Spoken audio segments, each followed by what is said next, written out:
What's up everybody, it's LaMuerteBlanca and we are back for another Borderlands 3 character build video. Our next build for Zane I call Run and Gun because this one is all about buffing that movement speed in order to give you other buffs that are going to help you take on whenever you're fighting. This build is a little bit different from a lot of the other builds that I've been doing because rather than getting a capstone for one particular tree and then working on the next tree, as you guys can see as I cycle through these different trees, I'm using all three trees and not necessarily getting a capstone for all of them. This particular build is very specific to those of you that are constantly on the move, always trying to run and gun. Let's say you use SMG type class if you're playing like Call of Duty, for example. This would be more for you. If you're more of a standstill sniper, or if you want one of those capstone abilities for Zane, I would definitely stay away from this build.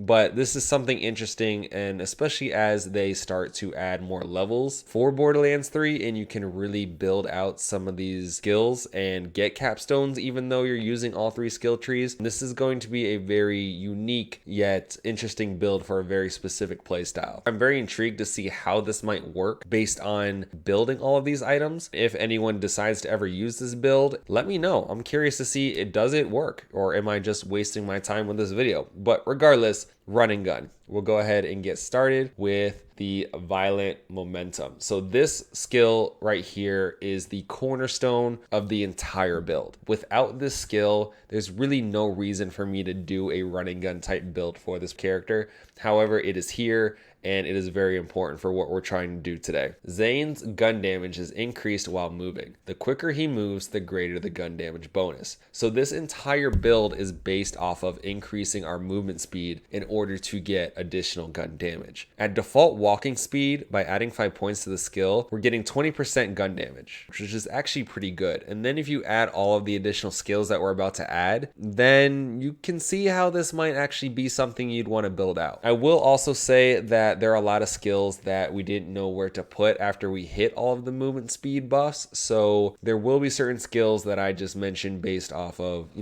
they're just general utility. But of course, we're more focused on the actual gun damage buff from running around as fast as we possibly can. The perfect complement to Violent Momentum is Violent Speed. It's a kill skill. After killing an enemy, Zane gains increased movement speed for a few seconds. We're getting a 20% movement speed increase after killing an enemy, which is going to be huge because we're going to be buffing that gun damage because we're going to be moving faster. Drone delivery was one of the skills that I just added to this particular build because of its general utility, because we did have extra skills at the end of the build. However, this is going to be a very useful skill just in general. So SNTNL will occasionally drop a free grenade based on Zane's current grenade mod while attacking enemies. Dropping a free grenade, doing a little bit of extra damage, helping us get a kill beyond just what we're already doing gun damage wise, which will activate this violent speed kill skill. It's going to be pretty useful. Then we come down to the augments for the SNTNL, and luckily using violent speed and violent momentum opened both of these augments up for us, and they do impact what we're trying to do in terms of the builds. So these augments are definitely not going to waste. So the more important of the two, in my opinion, Bad Dose. SNTNL occasionally shoots out a beam of radiation that weakens enemies and buffs Zane. For every weakened enemy, Zane's movement speed and fire rate are increased. The weakened enemies have decreased movement speed and attack speed. This being huge because we're trying to continue to stack that movement speed. Stacking that movement speed will impact our gun damage. Then we have Static Field. SNTNL emits a static field that sends a shock beam to nearby enemies, draining their shields and replenishing Zane's. Doesn't seem like it would really fit right now, but as we build out some of the other skills, you'll see that shield actually does have an impact on what we're trying to do for this build. Then we come over into the doubled agent skill tree. So we're not using the clone for this build, which is why we chose the skills that we did choose. So all of the skills chosen to get to Supersonic Man, which is really what we wanted, all have nothing to do with the clone. All of these other skills are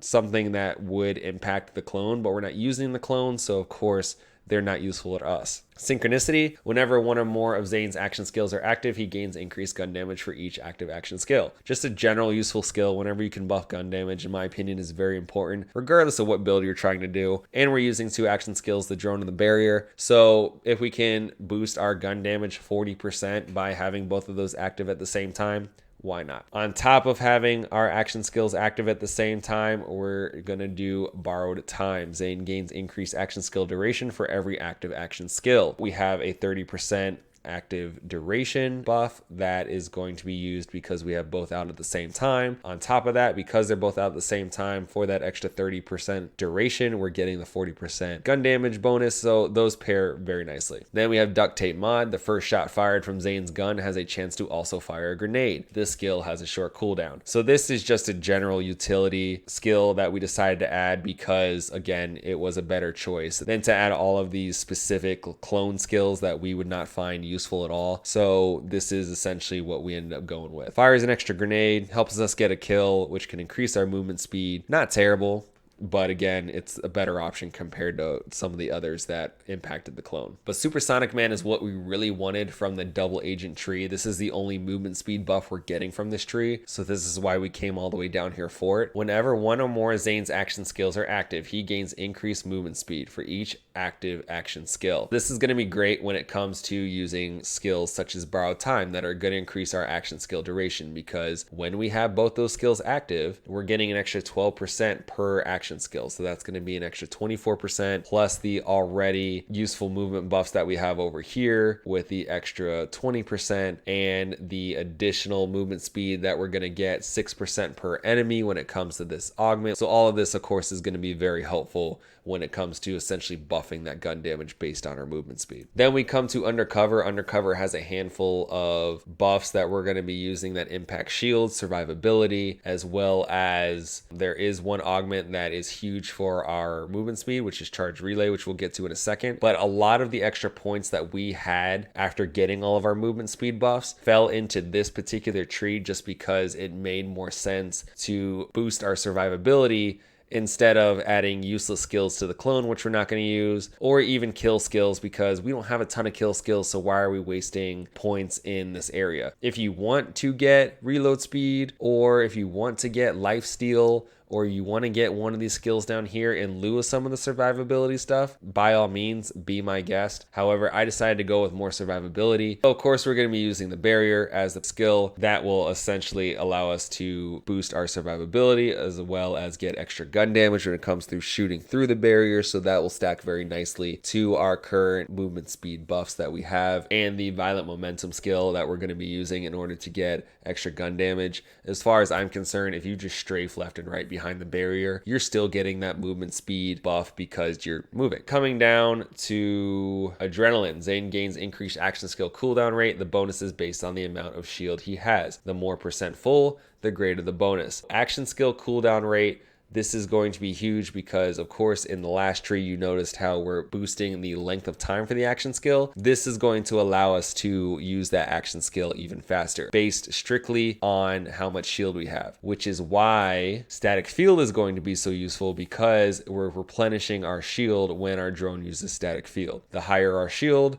the better our action skill cooldown rate, which will essentially allow us to use the barrier more often, which will give us the gun damage bonuses and the action duration bonuses, which will give us that movement speed buff that we saw on the doubled agent tree, which will then impact how much gun damage we're doing because we're moving faster. And of course, because this is strictly based on shield percentage, this is another reason why we went with a lot of more of these survivability skills as opposed to those other kill skills. So ready for action. Zane gains improved shield recharge rate and shield recharge delay. Again, having a direct impact on adrenaline, which will have a direct impact on throwing out our action skills more often, which will have an impact on our ability to get that movement speed buff, again, leaving all the way down to the damage. If you guys can see a pattern here, you're kind of getting at what I'm going for. This was one of the extra points we had for Hardy stock, increasing our maximum shield capacity. It's only 10%, but again, the more shield we have, the better our action skill cooldown rate is going to be. So even though it's only 1 point, it was an extra point that we had, might as well throw it in there to help our character out. Stiff upper lip. Whenever Zane is damaged, he gains damage resistance against that damage type. By taking less damage, we're keeping our shield higher, which will allow us to get the action skill cooldown rate, which will then go down that entire line that I mentioned already. Rise to the Occasion was another one of those skills that we just had extra points for, so I decided to throw them in there. If you want to throw it into Hardy Stock, which could make sense, I believe the way the tree was built out, we had to go with Rise to the Occasion for one reason or another. However, if you manage to forego this and just throw them into Hardy Stock, then that is definitely an option as well. It's never hurts to have health regen, so that's why we decided to go with this. Zane gains health regen. The lower his shield is, the higher the bonus. Helps you keep you alive. You're going to be moving around a lot. You're probably going to be taking a lot of aggro because you're moving around in and out of enemies so often. So health regen, never a bad idea. But once we get to the second line of the Undercover tree, this is going to help us get our action skill augment for the barrier. That is really going to have a huge impact on this gun damage that we're going for with this run and gun class. Whenever Zane or an ally touches the barrier, they gain increased movement speed and reload speed for a few seconds. So you touch your barrier, that's plus 11% for 8 seconds. If you stay by the barrier, you're keeping that plus 11%. Strafe back and forth like I mentioned before, you're getting all the additional bonuses, which again are all going to stack on each other in order to get that extra gun damage through violent momentum. That opens up the next tree where we do nanites or some shite. Zane and his allies gain health regen, increased reload speed, and greatly improved shield recharge delay while near his barrier. The lower his health, the more health is regenerated. This is specific to shield recharge delay and why it's important, because we get the action skill cooldown rate, we get everything else that I've already mentioned over and over and over again, all indirectly leading back to the gun damage that we're getting through the movement speed. Confident Competence. While Zane's shields are active, he gains increased gun damage and accuracy. This bonus is based on the amount of shield he has. The more percent full, the greater the bonus.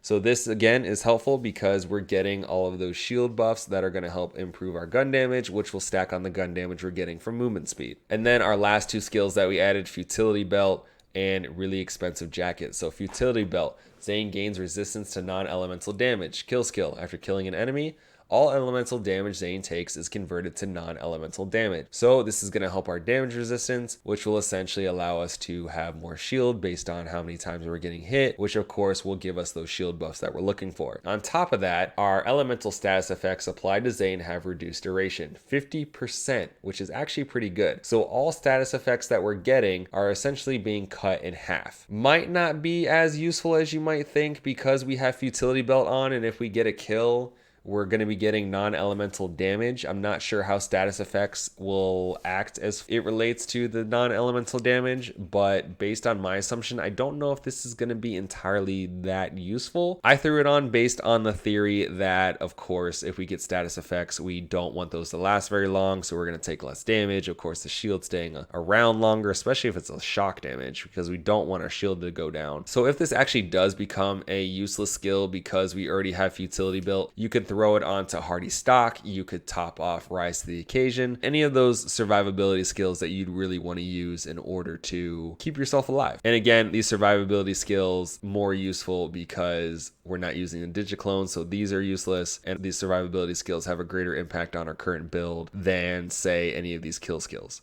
This is all about running and gunning, keeping your movement speed high. Let's say the Bane's back in Borderlands 3. Personally, my favorite weapon from Borderlands 2. If the Bane's back and we have all these movement speed buffs, who knows? We might actually be able to run around with it. These are all theories. Long story short, you get a kill, you're getting movement speed here. Your bot does radiation damage to an enemy, you're getting movement speed here. You're getting this shield buff, which will then impact your action skill cooldown, which you'll get from throwing your barrier down, and you'll get movement speed by staying by your barrier. On top of just having your action skills active, you're getting more gun damage and you're getting more action skill duration, which by having both of those active, you're going to get even more movement speed. So all of this movement speed, of course, keeping you fast as hell so you try not to get hit, but at the same time, this all centers around violent momentum. So the faster you are, the more damage you're going to do. This class, like I mentioned before, is going to be perfect for those of you that want to run and gun, maybe get in the enemy's face and bounce out. Maybe you like those rogue classes in RPGs, maybe you like the SMG classes when it comes to Call of Duty. This is going to be the build for you. More of an experimental build because you're not getting a capstone, you're not getting any of those really great perks at the end of any of these trees, but I do think it would be something that would be very interesting to try just to see how it works. You know, maybe you're doing more gun damage than you initially thought and this works out very well, or maybe this is a completely trash build. But I do think that it is worth experimenting with because Zane has a lot of movement speed skills, and I feel like if you stack them all, it might be pretty useful. Who knows? We won't know until the game comes out. If you guys enjoyed this video, please don't forget to like, comment, and subscribe. Don't forget to turn on the notifications so you can catch all of the future LaMuerteBlanca content. I have other character build videos for Amara, Flak, and Moze. You can catch the LaMuerteBlanca live stream on Mixer, Twitch, as well as here on YouTube. All of the links can be found in the description below. I'm LaMuerteBlanca, and I'll catch you guys next time.